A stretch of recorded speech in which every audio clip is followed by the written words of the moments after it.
Dia juga udah pernah sleeping guys sama dua tante-tante di Kalibata, dua waria, terus satu pengacara yang gua nggak usah sebut, laki, orang yang dia nggak ditelusuri dulu masa lalunya. Memang sih pepatah itu bilang jangan ungkit masa lalu orang ketika dia sudah jadi lebih baik. Tapi ingat, tabiat itu nggak bisa dirubah loh. Rizky Bilar kembali diceritakan masa lalu kelamnya sebelum ia menjadi artis oleh seorang laki-laki di aplikasi TikTok, di mana laki-laki itu dengan percaya dirinya menjelaskan bagaimana kejadian di masa lalu tentang sifat dan karakter Rizky Bilar. Meskipun seperti itu, netizen masih bertanya-tanya tentang kebenaran dari perkataan laki-laki tersebut. Hingga banyak netizen pun yang tidak suka dengan laki-laki tersebut karena terkesan mengada-ngada tanpa adanya bukti.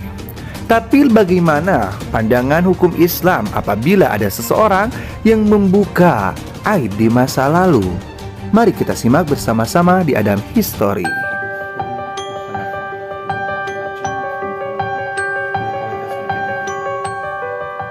Assalamualaikum warahmatullahi wabarakatuh.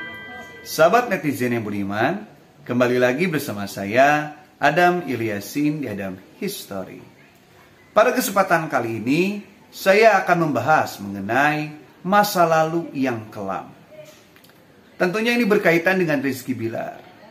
Yang pada kesempatan kali ini ada seorang seleb TikTok yang secara jelas menjelaskan tentang masa lalu yang dimiliki oleh Rizky Bilar. Memang orang tersebut tidak menyebutkan secara langsung nama Rizky Bilar, tetapi menggunakan kode. Ya mungkin ini videonya.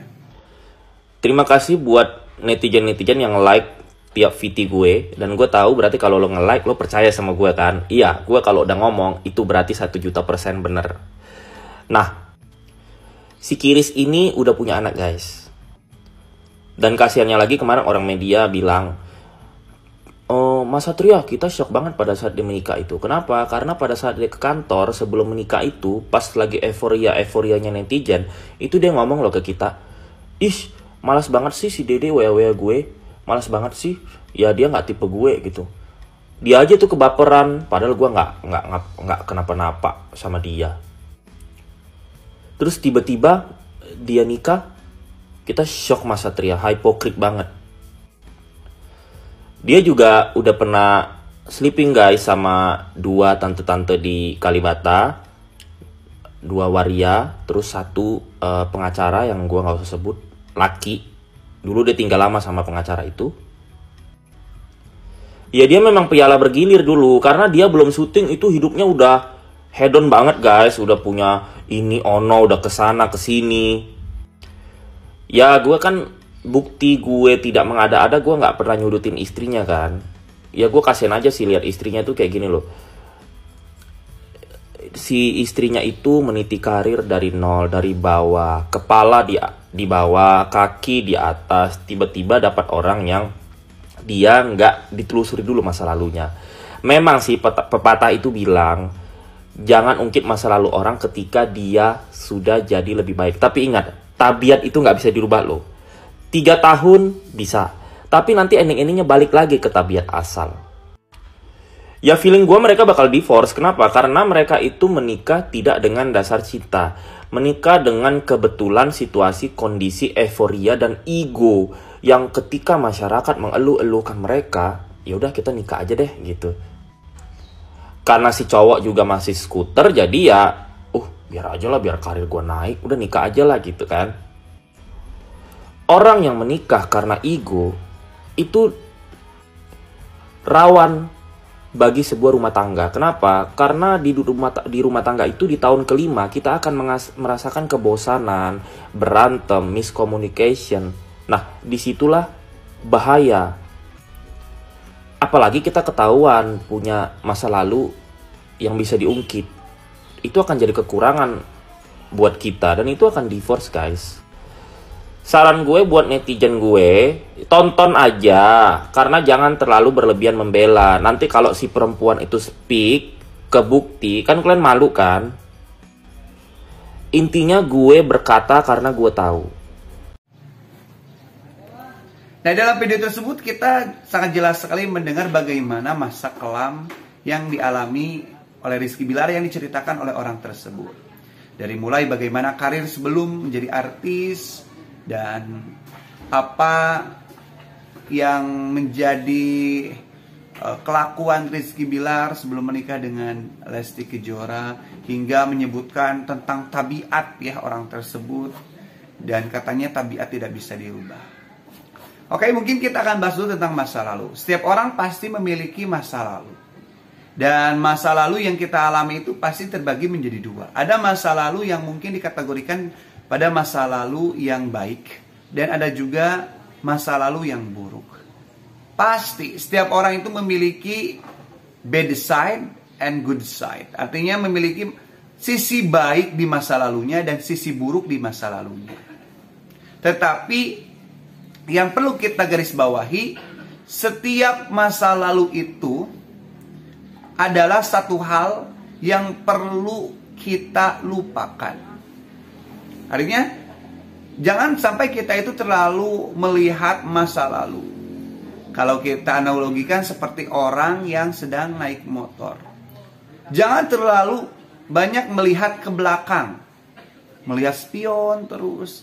Yang nantinya akhirnya orang yang sedang menggunakan motor tersebut karena terlalu lama melihat masa lalu atau terlalu banyak melihat masa lalu, melihat ke belakang, baik itu langsung ke belakang atau kaca spion, ya akhirnya tidak fokus melihat masa depan dan akhirnya tertabrak. Nah, adapun fungsi masa lalu itu di mana dijelaskan dalam Al-Qur'an, wal tangdzur nafsum maqaddamat ligot. Setiap individual manusia itu melihat masa lalu hanya tujuannya itu untuk menjadikan insan yang lebih baik lagi di masa depan. Artinya boleh saja melihat masa lalu, tetapi tujuannya itu agar menjadi insan yang lebih baik lagi.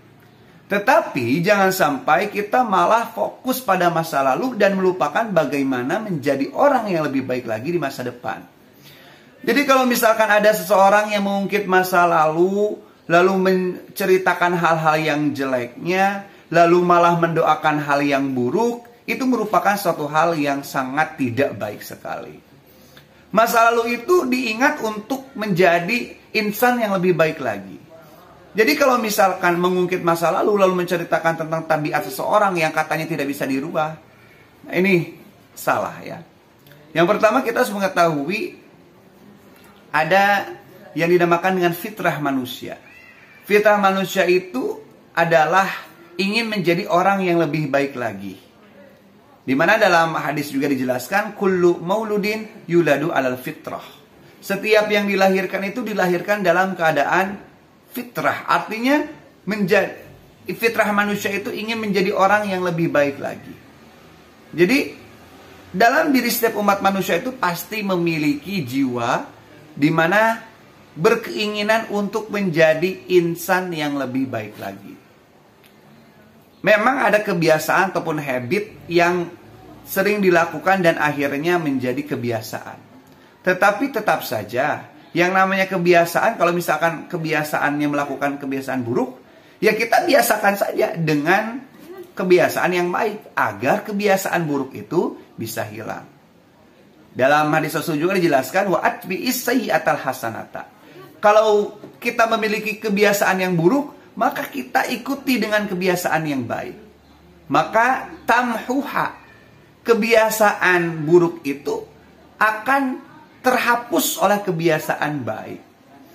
Jadi janganlah kita malah mengungkit masa lalu orang gitu. Biarkan yang mengungkit masa lalu itu setiap individual manusianya.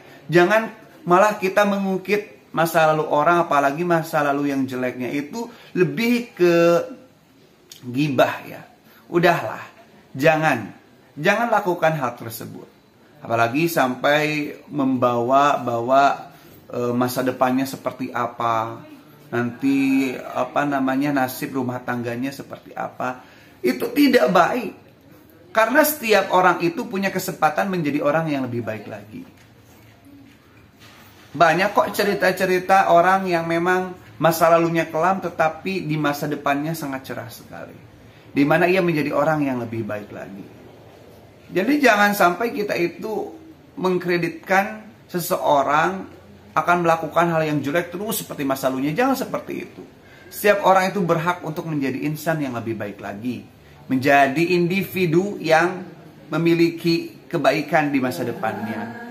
Jadi jangan kita sampai menjustifikasi seseorang yang malahan kita juga tidak bisa intervensi dalam kehidupannya. Dan udahlah ya, ini banyak sekali netizen-netizen yang seperti itu, yang malah menduga-duga inilah itulah. Udah cukup dan cukup. Setiap orang memiliki masa lalu buruk dan baik. Biarkan orang tersebut yang melihat masa lalunya agar ia menjadi orang yang lebih baik lagi. Kita sebagai mungkin orang lain atau mungkin sahabat hanya bisa mengingatkan saja. Dan mengingatkan itu tidak perlu diumbar-umbar di sosial media. Cukup langsung saja kepada orangnya. Kalau ingin mengingatkan Rizky Bilar, kenapa langsung DM saja. Tidak perlu koar-koar di sosial media dan malahan memastikan Rizky Bilar itu akan berpisah dengan Lesti Kejora. Nauzubillahi min dzalik.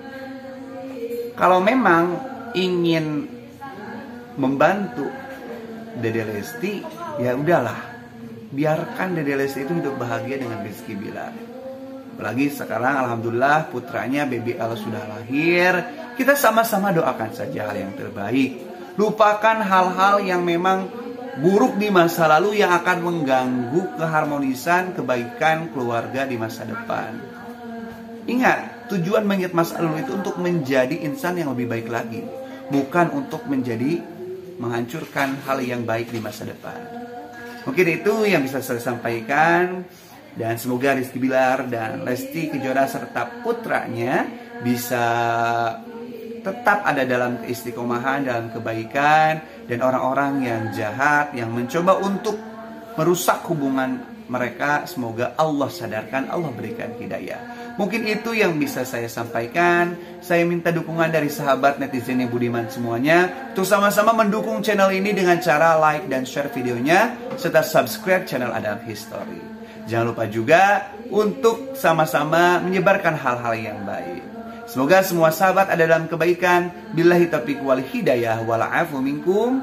Wassalamualaikum warahmatullahi wabarakatuh.